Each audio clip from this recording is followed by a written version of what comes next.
Good day, I'm Jackson Mitchell, joining you right now with some breaking news coming out of the Supreme Court, out of the case Trump v. USA. What we're learning right now is they have issued their opinion as the final case of the Supreme Court term. The Supreme Court creating history, and the first case ever they have done something like this, allowing immunity for a president. Now, Trump v. USA, to recap here, what that case is, what it brings in. Well, Trump v. USA, Mr. Trump, Donald Trump, claiming that he deserves full immunity for things he did as president. Now, this comes as the case against him for his actions during the January 6, 2021 attack on the Capitol, as Special Counsel Jack Smith brought an entire case against him. So right now, the majority opinion written by Justice Roberts states that Mr. Trump is immune for official acts, but not unofficial acts.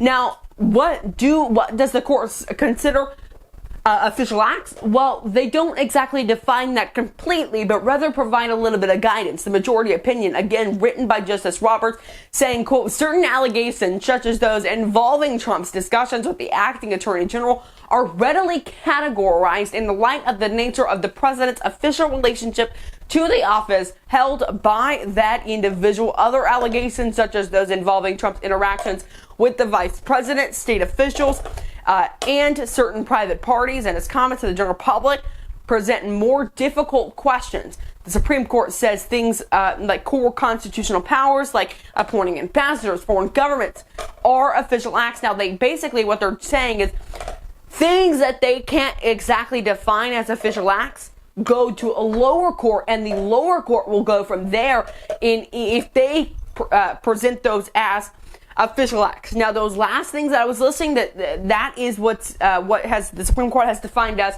presumptive official acts, basically saying that he gets presumptive immunity from that until, I guess, a lower court would rule on this specifically and in allowing or not allowing that.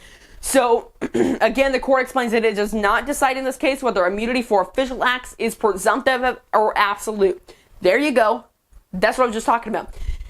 A lower court would rule that, but they do kind of give a guidance as what they would consider official acts. Now, this is the first time the Supreme Court has offered any immunity to really even a public official. And that's something that was argued in the April argument by the defense in this case. Now, the three liberal judges, Justice Sotomayor, Justice Kagan, and Justice Jackson dissenting, writing that this makes a, quote, mockery of the principle foundational to our Constitution and system of government that no man is above the law. Now, they also write, talking about the majority's opinion, saying, quote, it invents a textual, historical, and unjustifiable immunity that puts the president above the law, end quote. Now, again, this comes as the president is being prosecuted for his alleged actions during the January 6, 2021 attack on the Capitol. This is a case I am surely going to continue following and provide updates for you all on our social media pages if we get any more news on any of these cases.